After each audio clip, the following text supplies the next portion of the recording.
Hey, you guys, it's Tanisha Colbert. Today I'm bringing you an uncut conversation on relationships, men, and the way they think. I had the opportunity to sit down with a friend of mine, B, and he very honestly answered all of those questions that us women want to know. You know, the ones that in conversation with your girlfriend, you've said, I wonder what a man would say, or why do they do this? Why do they do that? And we never asked them before because we knew we couldn't get an honest answer. Well, today is your lucky day because he gives it to us straight. Now, as you listen to this, it's important that you remember that this is a man's perspective. Not only that, the answers and his opinions, they represent just that. They're from him. They're based on his life experiences and being a man who has matured, was previously married, and is a father. So keep an open mind as you listen. I think there's so much growth that can happen here with an open mind. So grab a cup of coffee or your favorite drink, sit back, enjoy, and let me know what you think afterwards. What's your take on how men think and process things? And I think this will help the ladies to understand the answers a little bit and where you're coming from. That question is kind of tough because we all raised differently. Past experiences and what we learned growing up and how we are taught to deal with people and relationships. You know what I'm saying? That we're not taught. Very few of us are taught how to have a relationship or even what love is, or you know what I mean. Unless you grow up in a household or a family that gives you the idea of what it's supposed to be. We kind of all just base relationships on trial and error, men and women. Yeah. Right. So from a man's point of view, you mess up a few times and you kind of figure out what you did wrong, and then there's the maturity that you have to be able to acknowledge what mistakes you made in past relationships so that you don't make the same mistakes in the next relationship. So the challenge is finding somebody that's mature in the sense that they've messed up, they've learned, and they're willing to attempt to not make the same mistakes that they made. So sometimes you can meet the right person at the wrong time because they're not maturely in the same place as you. You know what I'm saying? Why sometimes the relationships in our 20s were a hot mess, but in 30s, 40s, they get better and better. And if you're lucky, you'll find somebody that's just as mature as you and that's willing to understand, like, all right, it's not going to be easy, so we both have to figure it out. Because, like I said, if you don't grow up in a family or at least have and that's where I think the growing up with a mother and father, or at least a mother that's openly, or a parent that's openly okay with letting you see them interact in an environment of love, dad slapping mom on ass, you know what I'm saying? As she walks through the kitchen, mom and dad kissing and hugging. And as a kid, you look and go, you know what, when I grow up, I want to be in a relationship that mimics that. But not knowing that, we get our idea of what it's supposed to be from TV or from people in other relationships. And then you kind of go, drama is just a part of it. And, if you can make it through the drama, then you'll be okay. Right. And that's not really what it is. So from a man's point of view, based on the mistakes that I've made, big mistakes, starting from zero and resetting and coming back and then getting to an age to be like, you know what, I can't do this shit again. Right. You know what I mean? Yeah. You're at a point now where it's like, I'm willing to invest a little bit more energy into self-reflection and putting myself into somebody else's space and hoping that they're in the same, I guess, the same mind frame that I'm in as far as understanding what it's going to take. What it's going to take in self-reflection on their own. Yeah, okay, that's something we've been talking about. Right. Self-reflection, and there's nothing worse than bumping into somebody that has, after you've done all the self-reflection and you've done all the internalizing and you've done all the internal maintenance that's needed to come out and try to present yourself as a better person. There's nothing more frustrating than bumping into a person that hasn't even begun that process. Right. So there you are trying to create somebody or fix somebody or convince somebody what they need to do to make themselves better if they want to make this work. And I think a lot of times women do the self-reflecting earlier than men. Right. Yeah. So women are usually in a space where they're waiting for somebody to get on their level. And in doing that, they allow people to pass through their space. Or so like this, and this isn't one of the questions, but do you think because women typically do that before men that it's also a turnoff? Or how do women get guys? Because in my perspective, you can't get a guy to do it. They kind of have to come to it on their own that they want to do the self-reflection. Right. Women naturally want to talk. We do more self-reflection, like you said earlier, than men. So how do you encourage your mate or a guy that you're interested in to do that type of self-reflection? So as you go through life and you're trying to grow, you can do it as two mature adults? Or do you think that's something that has to be done before time? Like they have to be at some type of point already where they've done some type of self-reflection? Well, I think that's the woman having done the self-reflection already, knowing who she is, what she's about, what she's gone through, what she's going to stand for, what she won't stand for. You know, her being in that position kind of eliminates even the possibility of a substandard man coming into her space, because it's her responsibility to let that man know in so many ways that she knows who she is, and she knows what she wants, she knows where she's going. And if you're not, and that's not like the ultimatum or the I'm the independent woman and I don't need a man to help me. There's just a energy that comes off of a person that knows who they are, that almost it almost deflects a person that has no idea who they are.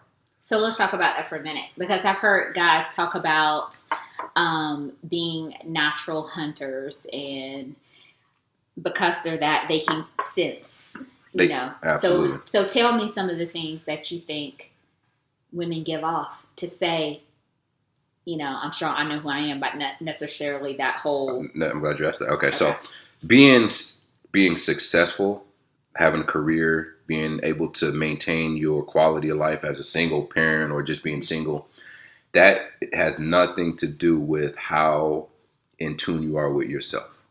You know what I mean? Like you could be the most successful person in the world, but still be the most insecure person in the world. Still be the most, you know, vulnerable person in the world, emotionally, whatever it is. Like, you know, that's all. That means absolutely nothing if you don't know or you don't have a good grounding of who you are and what you're about. Right. And I think the whole energy that men get, it doesn't matter, you know, if you're top notch, you know, white collar woman or you're, you know, they find you in a club. The energy that comes off is the energy of security, stability, self-worth, self-confidence. Those are the things that men pick up on. Right. So again, we used this term before, the predator. There's a predator out there that approaches women, and you know, his whole process is to get a good one. You know, he's not he's not on the hunt for a relationship or to find somebody to marry. He's on the hunt to find the most beneficial person that he can.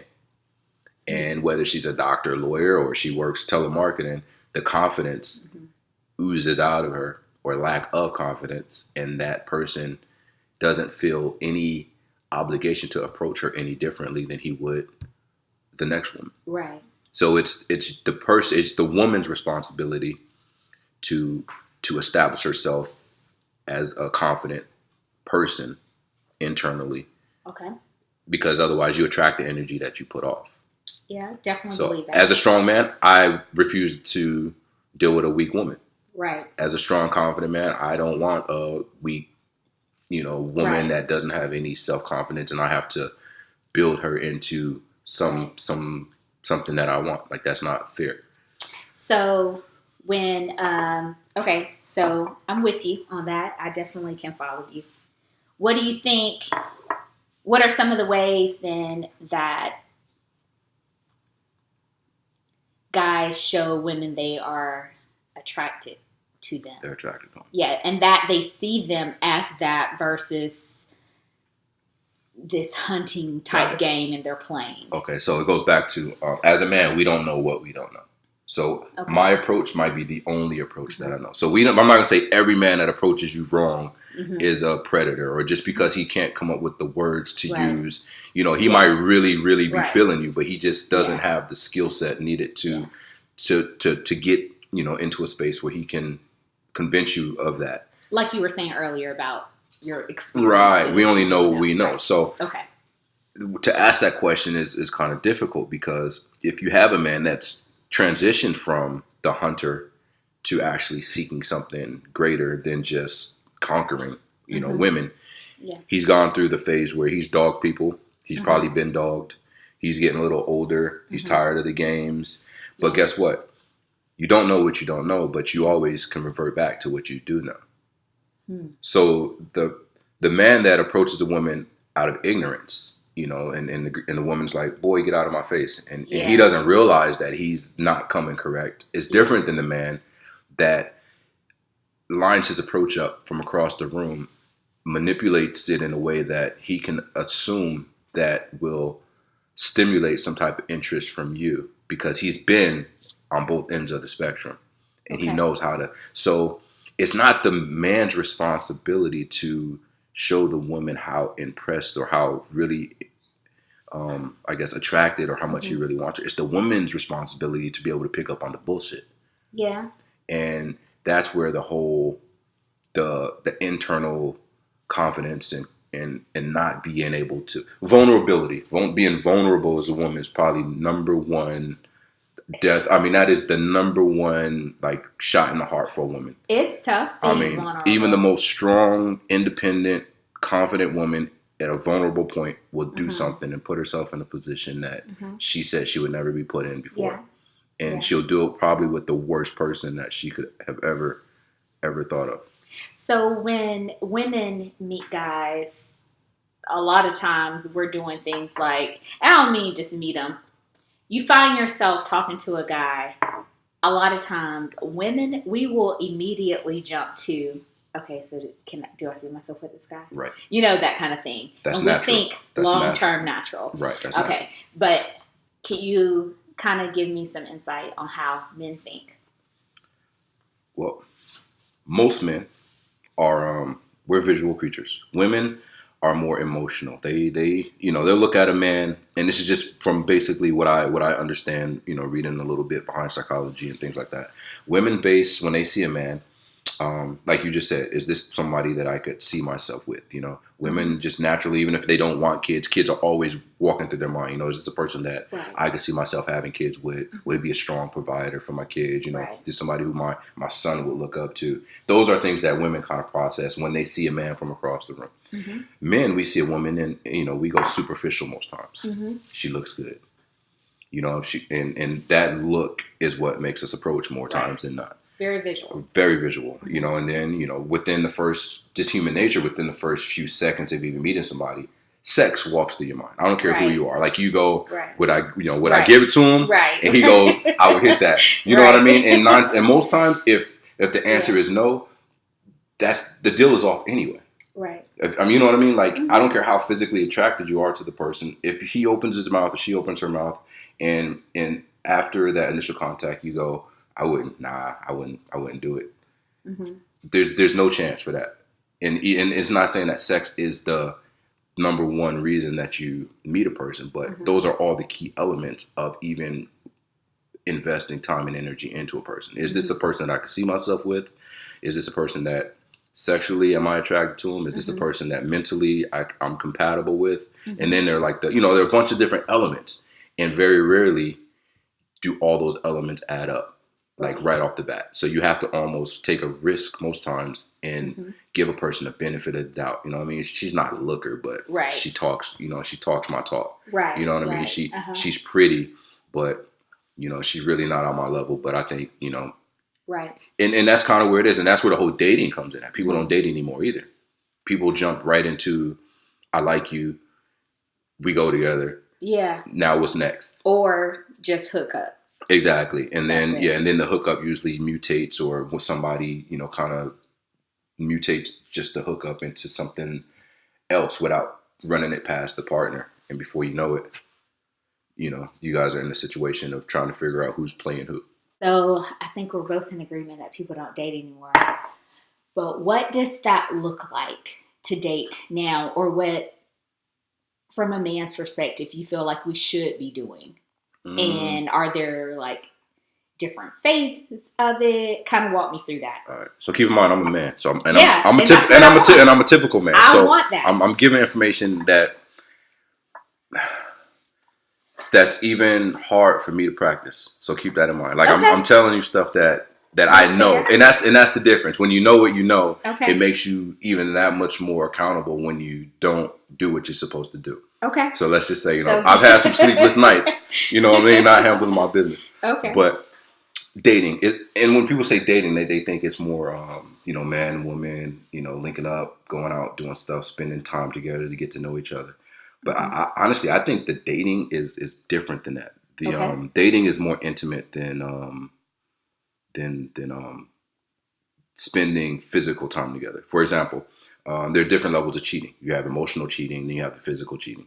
Yeah. And in my mind, I think emotional cheating is worse than physical cheating because you're giving something more to a person that is not really entitled to it. Right. Physical cheating, not to say that there's, it's less of an offense, but the physical cheating, you don't have to share anything with that person other than the physical. And to relate that to dating, physical dating is superficial. We could go out, we could eat, we can hang out, we can ride in the car. There's a lot of restaurants. Yeah, there's a lot of down. Mm-hmm. We get to see what each other. I can see how you move. I can see how you respond in public. That's okay, but the intimate part of dating is the conversation. Mm-hmm. That's the part where you shut up and you listen to the other person and you let that person talk enough that you can call bullshit on the things that they have told you. And so sometimes the physical dating, because we like to go to certain restaurants or watch movies. We want the arm candy. I'm gonna take him. I'm gonna take him out. I'm gonna take her out. I'm gonna let everybody see my new thing. Yeah. And you're dating, but you can hide the real stuff. Right. There's no intimacy in that. Mm-hmm. There's no like most times you go out to eat dinner with somebody, you guys are sitting across the table from each other. Mm-hmm. But guess what? A real date, you sit on the same side of the table as I do. You know what I mean? Yeah. People don't do that anymore. So what I'm saying is like there's an intimate side of dating that has nothing to do with physically spending money and spending time. It's the conversation that is the date. And I guarantee you that a majority of the people listening don't have those intimate conversations with the person that they consider themselves to be dating. Okay. It's what you do on Friday night and you want to go out. Yeah, we go out. You go out, you have a good time, do whatever you're going to do, and then you go back to your life. But in that action, there's no real conversation. So you get to know somebody, then do you start dating immediately, or are you kind of figuring out if you even want to date the person? I think that once I consider the dating to have started once you open yourself up to being vulnerable at a point. Okay. Like that's the dating part. Like, I don't think the dating is me meeting you today and saying, what are you doing Friday? And then I take you out to eat and then I drop you off at home. And then, and then we kind of have to figure out where do we go from here. That's not dating. That's me taking you out, hanging out with you. You can date your homegirl. You could I could date my boy. Right. That's not dating. You know what I mean? So in that sense, I think the dating, if it's a person that's telling you that they want to see what you're about and you want to see what they're about, that's the commitment that you guys are. Now, dating, don't get it wrong. That's where we go to the levels. Yeah, okay. Now there are levels to it. Now, just because you commit to this person, that you're willing to let them in, doesn't mean that you're committing to this person that they're the one, right? So that's dating. Mm-hmm. Dating is where you're figuring out, what this person has to offer. Versus maybe this person has to offer. I don't see a problem with dating. So you're dating multiple people. I think you can date multiple people. Okay. So what determines then dating versus dating exclusively versus I'm in a committed relationship? Like this is my significant other? Because one of the ladies asked, why do men jump in a relationship that they have no intention on committing to or taking to the next level? Because they never dated you. Because they've never dated you. And you so guys skipped the complete. They didn't jump in. You guys skipped the whole dating phase, and that's not just going. I mean, you guys skipped the part of communicating what this is and where it's going and how is it going to work. And 9 times out of 10, if you meet a person and they're willing to jump right into a relationship with you before dating, you're going to find something out about that person eventually that you were not prepared to find out, because none of us have. We all have strings attached. Mm-hmm. There's no way you can meet somebody today and be in a relationship with them tomorrow, and that person doesn't have some loose ends that probably need to be clipped, that they're not necessarily obligated to clip at any point up until that moment that they tell you that they're in an exclusive relationship with you. Yeah. You see what I'm saying? Mm-hmm. So the man is not obligated to cut people off or even tell people that he has somebody in his life until that commitment is made. So you've gone from the dating phase to the relationship phase only after that's done. If you skip the dating phase and you go right to the relationship phase, there's a maintenance that needed to be done up until that point that's skipped. Now you're in a relationship with somebody that's scrambling, trying to figure out how to either hide you, how to either minimize, the effect that you have on what's behind him, or he doesn't have enough, intestinal fortitude to go back and say, people, hey, I'm in a relationship now, and Right. I need to, stop what I'm doing because I want to figure out how this is going to work. Yeah. So it's not necessarily the man's fault totally when you're in a relationship with a person that has other people that he was dating. Mm-hmm. They were willing to date him. It's like a common thing. Right. Okay, but let's say, because women, we are talkers, and okay, ghosting. Ghosting is a term that I use personally. But one of the ladies asked, why do men ghost women all of a sudden? Because I think sometimes in that communication, when you see, you're like, okay, look, my feelings are all in it, that kind of thing. It all ties together. And you talk. It all ties together. Okay. It all ties together. There are a couple of reasons why ghosting, and I'm speaking from experience. Okay. My background or whatever. So ghosting, some things are just out of your control. You legit, whatever. Ghosting is one of those things where a person is probably in a situation that they were not ready for. They're in a situation and they don't know how they got there. They're in a situation and they've got things on the other side, loose ends, that they can't figure out how to balance the two. So normally they will ghost the person that's probably the most understanding, that's willing to accept the bullshit that's going to come when they pop back up on the screen. You know what I mean? Shame on women for being nice or being understanding? Well, no, just shame on us as people that don't understand the process of handling your business to get to the point of being in a relationship. Okay. So just because he ghosts you doesn't make him a bad person. It just means that he doesn't have the tools necessary to figure out how to maneuver and maybe be honest with you or be upfront with you and let you know, like, look, you know what I'm saying? I got some stuff I need to...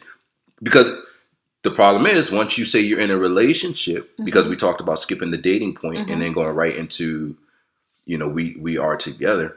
Once you're in that, you're responsible for the other person's emotional well-being. Okay, so if you're responsible for the other person's, being too, like, what would you say the roles?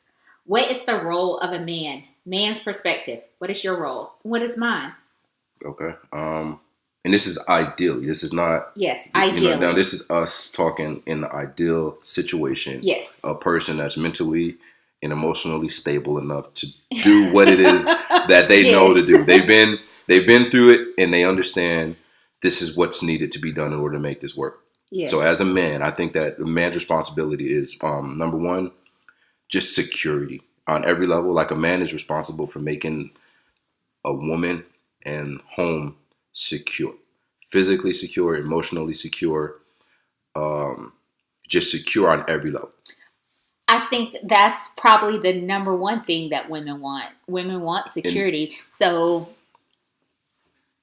why is that so intimidating? Well, let me let you finish your answer of what why is that so? I'm going to tell you why. Because, and this is where the conflict comes. Because, and remember, we said ideally. We didn't say like in a realistic situation. Because realistic situations, we all come with baggage, right? So based on your last relationship, you're going to deal with me, in a way that if you're smart, I don't do the same thing to you that the last person did to you. Therefore, I'm coming into something with walls up. And it's my responsibility to, if I love you enough or I want to be with you enough, it's my responsibility to earn that trust, to break the walls down. Yeah. So that's a big challenge for a man coming into a relationship, because there are a lot of damaged women and men out there. And I guess that answers the question of why men are so guarded, because of that previous. Right. So exactly. So, and that's, I think, honestly, in relationship, that right there is probably the number one biggest challenge is meeting a person, especially at our age, when you're talking between the ages of 35 and 40, 30, up to that, mid 40s or whatever, we've all been screwed over.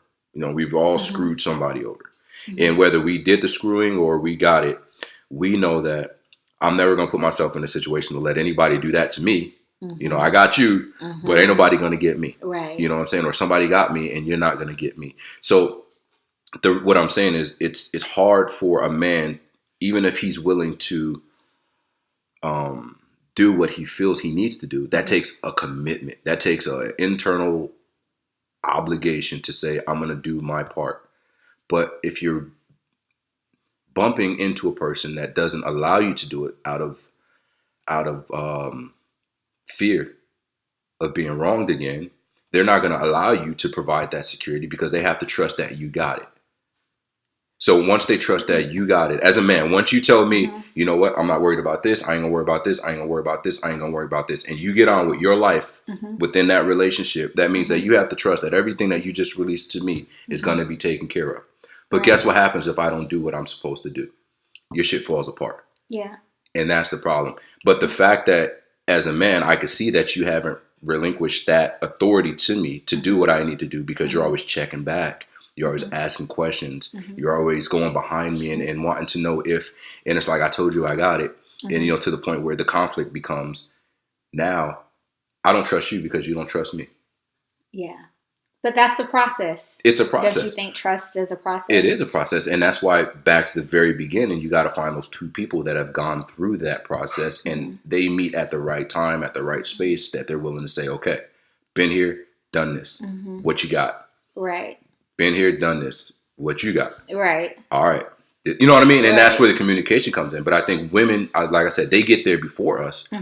Men, they get there before men most times. But by the time they get the man that's willing to do it, they're so guarded, so damaged, and so worried about losing what they've built on their own. Now, we're talking a single mom, she's done it all on her own. Yeah. So why would I allow you to come into my space and take charge of my security when I'm, right. It would be nice if I had somebody here to do it for me. Yeah. Oh, and we, you guys always say, this is what I want. I want a man to do this, do this, do this. But let that perfect guy walk into the door, and I guarantee you a damaged woman will damage that man to the point where he'll never give that to another woman. Right. Hurt people. Exactly. For sure. Exactly. Okay. So security definitely in the role. What else would you say is part of the man's role? What would you say is the woman's role if you're done with that side of the answer? I don't believe in like traditional roles in a relationship. I think like and I guess that's why I like the security answer so much. I don't mean in traditional aspects of cooking, cleaning, and, that kind of thing. Right. But security, you did kind of speak on providing, and I think that is definitely one of those things that is discussed often.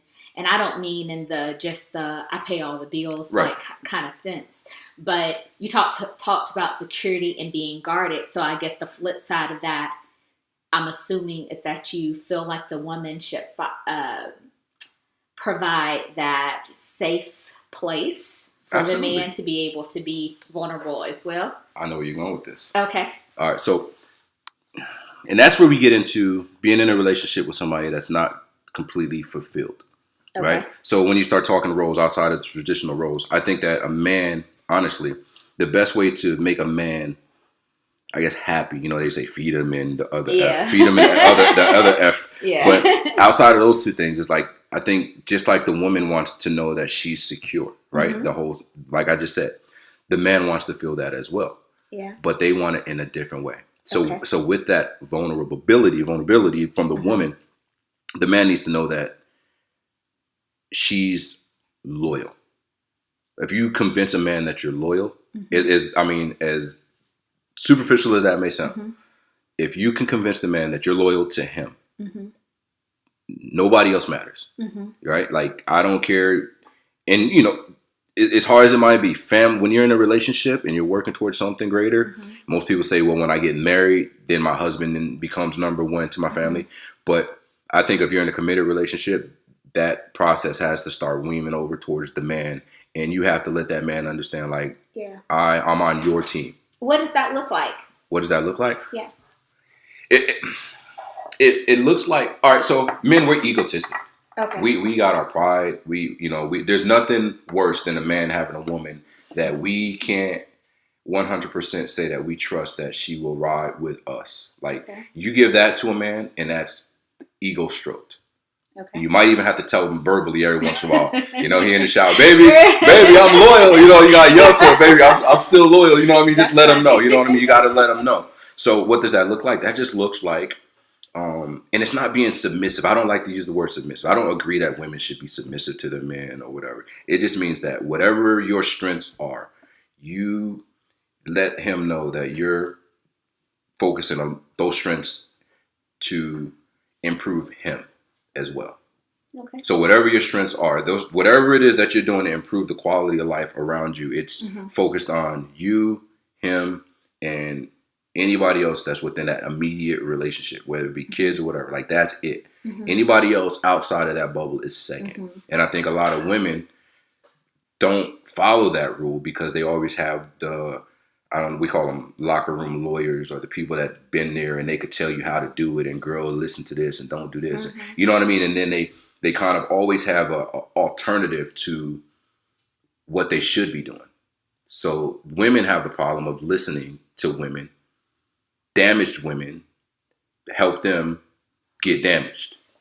But what about the other side of it now? Because I can hear these ladies in my mind saying, but what about guys? Guys don't have the people in the corner that's saying, no, she's a good woman, or, handle your business, that kind of thing. And instead they're saying, she ain't gonna never know, man, you can hit that. No, that's that. Honestly, I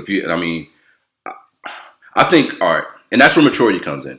Okay. Because if you're mature and you know what you have and you're willing to put everything into what you have, those people wouldn't be considered friends.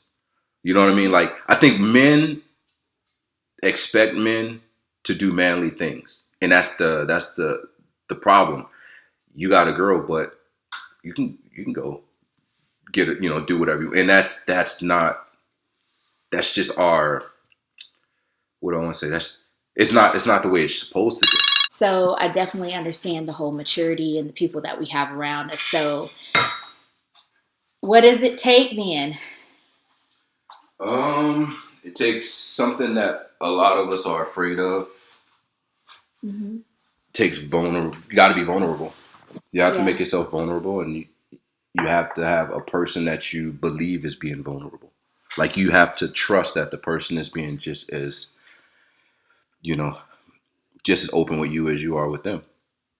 Because what happens is, if you feel as though you're giving more, nobody wants to feel like they're giving more than the other person. And that's the game. Like, nobody wants to invest, 70% and accept 30% as a compromise just to have something that you think you can't live without. You know what I mean? So that's the biggest thing. Like, when they say 50-50, it's on the emotional side and the vulnerable side. It's got to be, I'm giving you all of me, and you got to be giving me all of you. And then at the end of the day, that's the only way to really be able to, that's the only way you'd be able to see who it is you're dealing with. That doesn't scare men, to see a woman. Absolutely. And that's why men are the way they are. I mean, like, to see a woman that is all in. Does that initially, it's terrifying to a man, because what happens, and it's, I tell you what, it's more terrifying to a man that really likes the woman. Explain right? that. Okay. It's more terrifying to a man, right, that meets a woman and really likes the woman and finds out that the woman is so transparent that he has no choice but to be transparent or be the dog to a woman that he really likes. Wow. You see what I'm saying? And I think more times than not, the man messes it up because he refuses to become what he know he should be as a way of making it work, no matter how much he loves or likes that woman, just because he doesn't have the necessary tools to do what he needs to do. Because, again, it's a process. So if you've played that game, you've been running that game, and then ultimately you bump into somebody who's not playing that game and doesn't want to play that game, and they're telling you, this is who I am and this is what I want. You don't have the necessary tools to, at that very moment, make a decision to go all in with that person. You just don't have it. Right. So that kind of answers, someone said, why do men ask for something and then when they get it, they don't want it anymore? It's not that they don't want it. They don't know how. They don't know how. They don't know how to handle it. They don't, or how to receive it. Or they may not have the tools to be that person. I would say that they don't have the tools to give back what it is they're receiving. And a lot of times it scares them to the point where they sabotage it. Like the word sabotage comes up. You have something and you don't feel like you're even worthy of it. And you'll sabotage it and then, go home and cry at night about what you lost. But so I think that's where the dating and the life experiences and being able to sit by yourself and understand what you did wrong in past relationships and commit to, you don't have to give it to everybody, but commit to, when you find that person that you want to be with, you're going to give them what you never gave anybody else. And unless you've sat down and had that talk with yourself, when that time comes, you're going to blow it. Right. You're going to blow it every time until you have that talk with yourself. And men are less likely to have that talk with themselves. I think women are more likely to have it because when you're talking women nowadays, most of them are single moms. Women get out of the house a lot earlier than men nowadays. They've been on their own. They've been doing it on their own. They've had no choice but to sit down and have that conversation. Most women. Yeah. And I guess there are groups like this, our small group. Exactly. Where we're having meaningful conversations. Exactly. So women, when they find a guy that they really feel has something to offer, they're more, likely to expose themselves to this guy. But the guy is more likely to not have ever been in that situation and never had that conversation with himself to the point where he can respond and give it back. So therefore he jumps ships or he destroys something that was probably the best thing that he was ever going to get. Right. And he runs back to his safety net, which is the hood rat. Oh, the hood rat. The hood rat. Yeah, gotta love the hood rat. So before we start wrapping it up, let's do rapid fire. I'm going to spit out the question because I want to make sure I ask all of them. Okay. It can be a short answer. It can be one word, whatever you can say. And if we already spoke on it, you can say that too. Some of these questions are spiritually related because it is based out of our church. So do men really want a woman that truly serves God? Or what do you want a woman that truly does? Well, if he truly serves God, I would assume that he would want a woman that truly serves God. So what? Oh, I think we had a conversation about being equally yoked and what that means. Okay. So maybe that's more of the question. I think it more, sometimes people talk about it in a spiritual sense, but I think it more means a little bit more so of being on that same wavelength as the person, like, you mean like spiritually? Yeah, spiritually, but core values as well, and wanting the same thing. So I guess at the essence of it, that's what you're wanting. Someone that lines up with where you are. So absolutely. Yeah, you have to have somebody that's morally, at least within range of where you are. I mean, otherwise you've got two different lifestyles. Right. Okay. Do men prefer or appreciate an educated woman who works hard to carry her own, take care of her family, and doesn't project a huge need for you? The independent woman. That's where that loyalty thing comes in. Like, if you got to be loyal to the man's needs to feel needed. Man wants to feel needed, so you can't pretend like you can do it without him because therefore you don't need him. Right. And he feels like you don't need him, therefore he doesn't invest or feel obligated to making you whole. So how do you feel needed? How do you feel needed? Yeah. If you have two people, you have two people that are doing it on their own, and single moms we're talking to, how do you feel? How do you allow your man to feel needed, even if, you might have been doing great or fine by yourself? I see what you're saying. No, this is, and again, this is the psychology behind it. Like, I'm not talking like, I'm not talking just tell me I'm doing a good job, or tell the Right. man like this. There's the psychology behind a man's brain Mm-hmm. that little piece of ego that the woman saying, "Baby, I appreciate you." Mm-hmm. I mean, like you said, it's not about paying bills. It's not about bringing groceries in. It's like, "Baby, I appreciate you being here. Baby, Mm-hmm. I don't know what I would do without you if you weren't here for me to talk to." I don't Right. like. There's so many different aspects or elements of being needed Right. that you can't put them all in one. Right. But if you let a man understand, like there's a small part of him being there that you wouldn't be able to do on your own if he Mhm. was not there, he Mhm. will take that and run with it. Right. And that's what I'm talking about. The psychology behind being needed. That's good. And he'll commit to giving you what you need, but you gotta show him that you appreciate even the little bit that he does. So what you focus on gross. Exactly. You know what? I'm not working right now, but guess what? This house stays so clean. Right. You know what? You come in the house with bags of groceries and you work 12-hour shifts, but you come in that door and say, "Baby, damn, it looks good in here. It smells good in here. You know what? Right. Thank you. I'm going to take a bath. I'm going to sleep." Guess what? He's going to clean that damn house every day. Right. That's good. Okay. How long does it take for a man to know she's the one? I've heard 2 months. 2 months? That's what they said. That was random. Just threw that out there. That's what it sounds.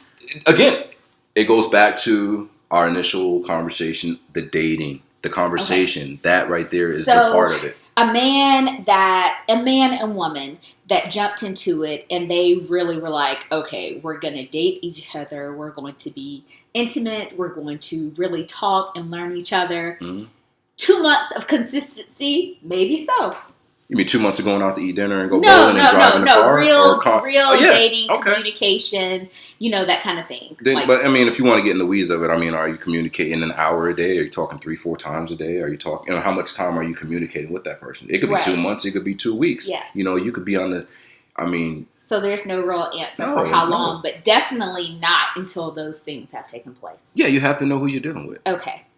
If a man leaves a committed relationship for another woman, drugs, etc., if he is allowed to come back, why does this make the woman or mark the woman as weak or give him the idea it's okay to do the same thing over and over?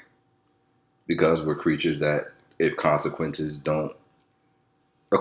aren't enforced, we repeat our behaviors. Yeah. So that's the only thing that keeps most people from doing the wrong thing. Consequences.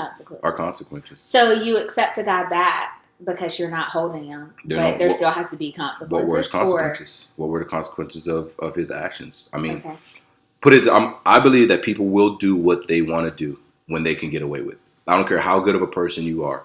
The consequences of what people might think of you if you got caught might stop you from doing it. The consequences of, the punishment. But if there are no consequences most times, or you think that the consequences won't match the actions, we will normally push the envelope to a point where we go, okay. Right. So is she weak for accepting them back? Only if she accepts them back with no consequence. Okay. Why is pride an issue? That ego that you were talking about. That psychology of man. We are, we're in control, and regardless of whether we are or not, sometimes women have to understand how to use the psychology to make us feel like we're in control. Like you can be the boss without being the boss. Right. You the boss right now. Right. And I think if women could figure that out about men, and just they have to swallow their pride a little bit and let it be known, like, okay, you're the boss, but not really. Right. That's good. I guess we don't know that. Right. We as women. You just have to be quiet sometimes. Yeah. That's all. Women just need to be quiet sometimes. Okay.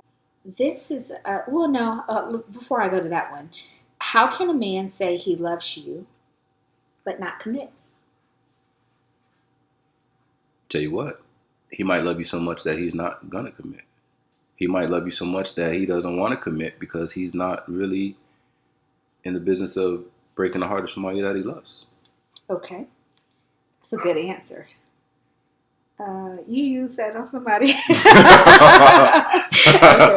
That coffee got me sharp right now. Okay, so what makes it easy to stay away from your kids so long without being bothered by it? What makes it easy to stay away from your kids so long without being bothered by it? Mm-hmm.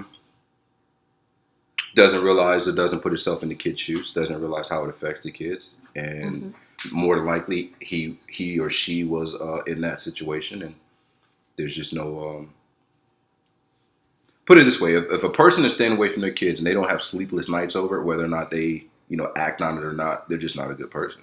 Okay. Period. Why do men tell lies and are so petty? Well, men tell lies because that's the vulnerable. You start telling the truth, you're vulnerable, and it depends on what the lie is. But I mean, some lies they use to protect themselves, other lies they use to protect you. Right, but protection. Protection. Number one reason for a lie is protection. And why do men need so much validation? Pride, ego, the whole psychology. What I just said, the psychology, it all ties together. Okay, so we've gone through the questions. We've kind of covered a bunch, like a whole lot of different areas. And I really appreciate that because I'm a very spiritual person. And while our small group is based in a church, I do feel that sometimes we use religion and spirituality as an scapegoat. Like we will package everything up and say, just pray about it.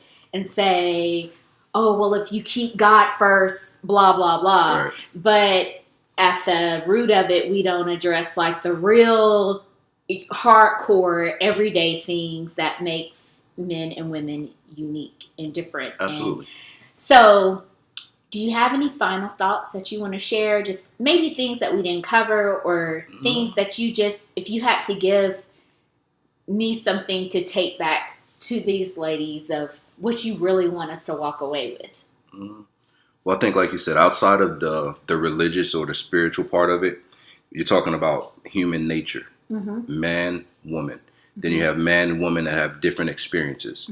The experiences affect us differently. So past experiences make us respond to current situations or future situations differently. Unless you are the luckiest person in the world, the chances of you finding someone that's at the same space at the same time through the same experiences and ready to move on with life at your pace, chances are you're going to have to work for it. So you're either going to have to wait on somebody or catch up to somebody in order to find yourself in a place that we all would like to be in. So with that being said, I just think like, there's just I use the word psychology because you have to kind of look at you have to look at situations from the other person's point of view sometimes. And if you don't know what that person has gone through, and that's where the dating and the communicating and them explaining to you why they are the way that they are. So if you meet a person that can't explain why they are the way that they are, then chances are they haven't done the self-reflecting. And if they haven't done the self-reflecting, they're not going to be beneficial to a person that has self-reflected. Right. Because you have to wait for them to figure out who they are to even have a conversation with you.